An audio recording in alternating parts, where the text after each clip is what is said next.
नमस्ते बच्चों, मैं हिंदी की अध्यापिका साधना मौर्य मैडम आप सभी के लिए आज मैं 9वीं कक्षा हिंदी का पाठ जूलिया लेकर आई हूँ।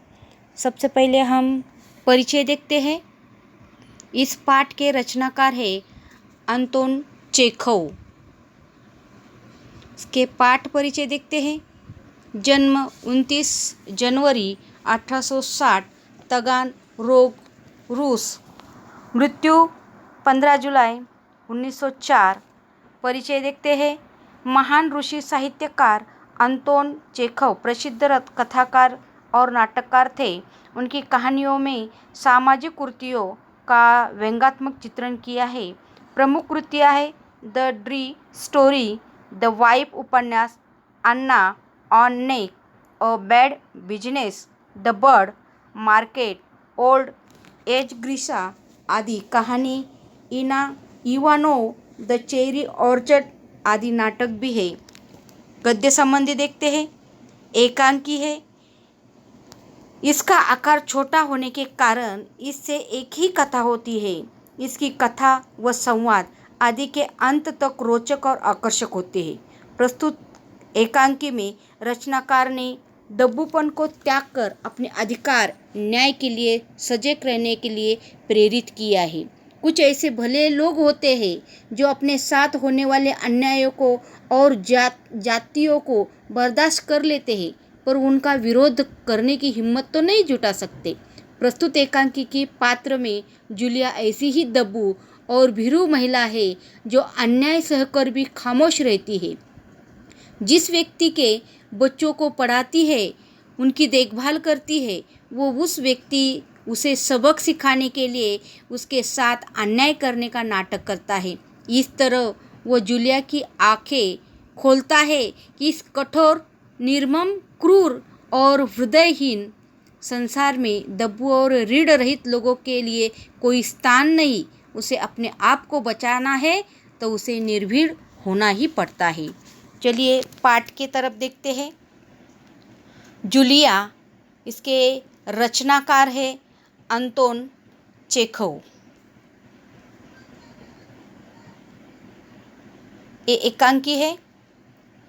जूलिया, बच्चों की गवर्नेंस जूलिया वाल्सीदेवना आती है। जूलिया दबे स्वर में, आपने मुझे बुलाया था मालिक? गृहस्वामी कहते, हाँ हाँ बैठ जाओ जूलिया, खड़ी मत रहो। जूलिया बैठती हुई, शुक्रिया। गृहस्वामी, जूलिया, मैं तुम्हारी तनख्वाह का हिसाब करना चाहता हूँ। मेरे ख्याल से तुम्हें पैसों की ज़रूरत होगी और जितना मैं तुम्हें जान सका हूँ, मुझे लगता है कि तुम अपने आप पैसे तो नहीं मांगोगी, इसीलिए मैं खुद ही तुम्हें पैसे देना चाहता हूँ। तो हाँ, तुम्हारी तनख्वाह 30 रूबल महीना तय हुई थी।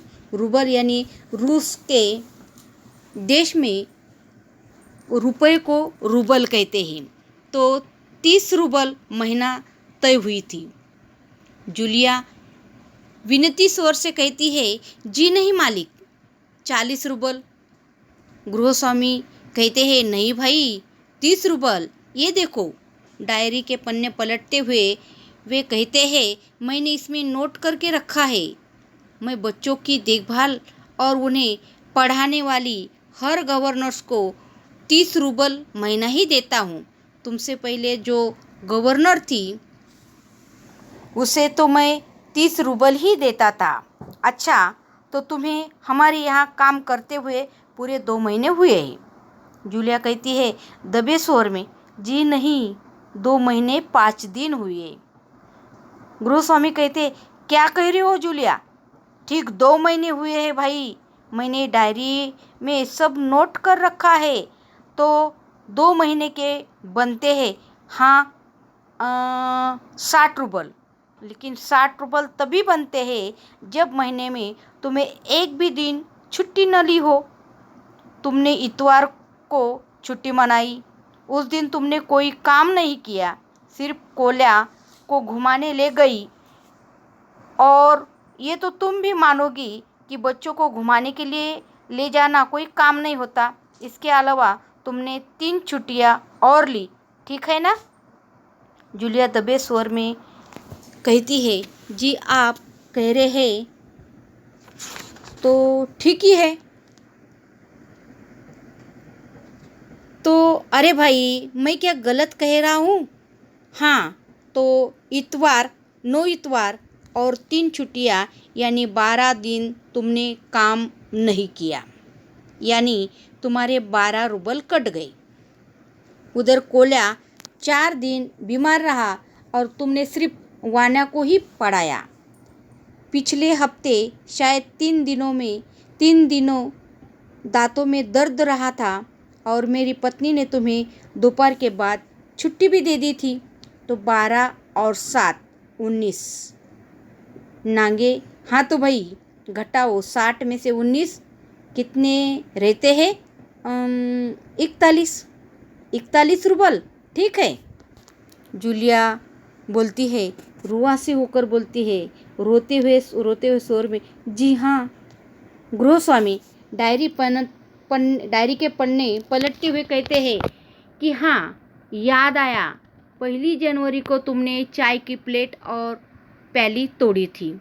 प्याली बहुत कीमती थी, मगर मेरे भाग्य में तो ऐसा नुकसान उठाना ही था। मैंने जिसका भी भला करना चाहा, उनसे मुझे नुकसान ही पहुंचाने का कोई भी कसर नहीं छोड़ी। खैर, मेरा भाग्य ही ऐसा है, मैं प्याली के 2 रुबल काटूंगा। अब देखो, उस दिन तुमने ध्यान नहीं दिया और वहाँ किसी टहनी की खरोच लगने से बच्चे की जैकेट फट गई, 10 रुबल उसके हो गए। इस तरह तुम्हारी लापरवाही की वजह से घर की साफ सफाई करने वाली नौकरानी ने, मारिया ने, वाने के नए जूते चुरा ली। रुककर, तुम मेरी बात सुन रही भी हो या नहीं? जूलिया मुश्किल से अपनी रुलाई रोकते हुए कहती है, जी सुन रही हूँ। गृहस्वामी, हाँ ठीक है। अब देखो भाई, तुम्हारा काम बच्चों को पढ़ाना है, उनकी देखभाल करना है। तुम्हें इसी के तो पैसे मिलते हैं। तुम अपने काम में ढील दोगी तो पैसे तो कटेंगे ही। मैं ठीक कह रहा हूँ ना? तो बच्चों के जूते के 5 रुबल और कट गए।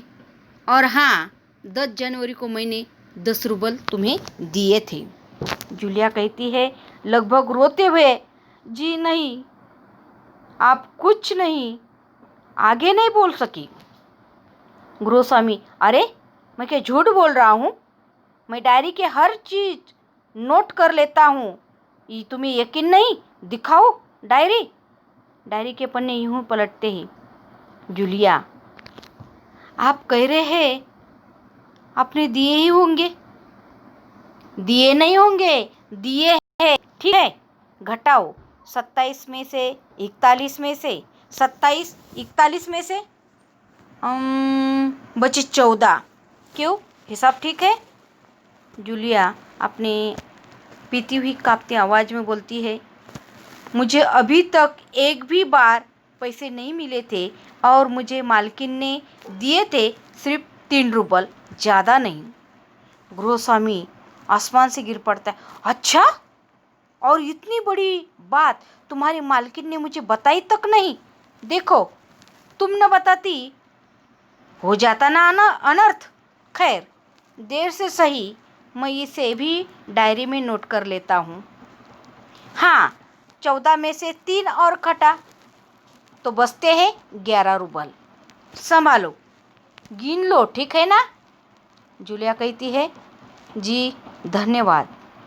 गृहस्वामी अपना गुस्सा नहीं संभाल पाता, ऊंचे स्वर में लगभग, तुम मुझे धन्यवाद दे रही हो जूलिया, जबकि तुम अच्छी तरह जानती हो कि मैंने तुम्हें ठग लिया है, तुम्हें धोखा दिया है, तुम्हारे पैसे हड़प लिए हैं और तुम इसके बावजूद मुझे धन्यवाद दे रही हो?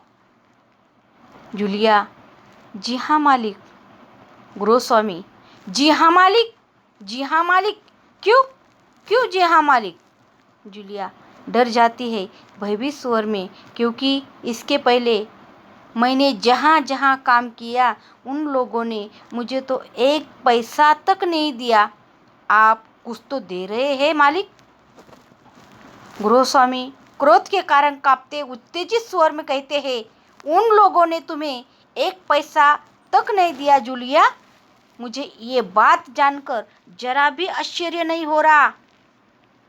जूलिया, मुझे इस बात के लिए माफ़ कर देना कि मैंने तुम्हारे साथ एक छोटा सा क्रूर मजाक किया है, पर मैं तुम्हें सबक सिखाना चाहता हूँ।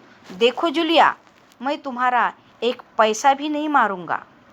ये है तुम्हारे 80 रूबल। मैं अभी इन्हें तुम्हें दूंगा, लेकिन इससे पहले मैं तुमसे कुछ पूछना चाहूँगा।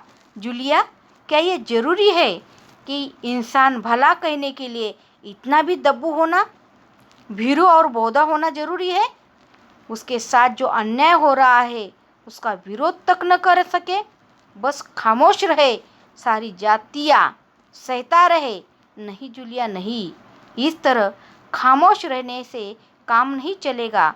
अपने आप को बचाए रखने के लिए तुम्हें इस कठोर, क्रूर, निर्मम और हृदयहीन संसार से लड़ना होगा। अपनी दांतों से, अपनी पंजों से लड़ना होगा, पूरी ताकत से, पूरी शक्ति से लड़ना होगा। ये मत भूलो जूलिया, इस संसार में दब्बू और रीढ़ रहित लोगों के लिए कोई स्थान नहीं, कोई स्थान नहीं।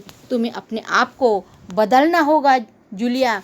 तुम जब तक बदलोगी नहीं, लोग तुम्हें फंसाते रहेंगे और फंसाते रहेंगे, लेकिन तुम्हें जीने के लिए और संसार में विरोध करने के लिए मन में ताकत भरनी होगी। इस तरह लेखक ने, अंतोन चेखव जी ने इस तरह एक गवर्नर्स जो बच्चों को संभालती है, उसे किस प्रकार इस नाटक के जरिए उन्होंने उसको सबक सिखाना चाहा और भली भांति उन्होंने सबक भी सिखाया। इस तरह जूलिया की आंखें खुल जाती है और वो उनको धन्यवाद देती है कि हर कार्य में, हर काम में वो लोगों के घर काम करती है, गवर्नर्स की काम करती है, और गवर्नर्स के काम करने के बावजूद भी उसे किसी के घर में से पैसे नहीं मिलते, क्योंकि पैसों की कटौती करते करते पूरे दिन, पूरे महीनों में वो सिर्फ कटौती होती है। लेकिन यहाँ कटौती भी हुई है, लेकिन कम से कम पैसों तो मिले हैं। इस तरह इस पाठ को हम यही ख़त्म करते हैं। धन्यवाद।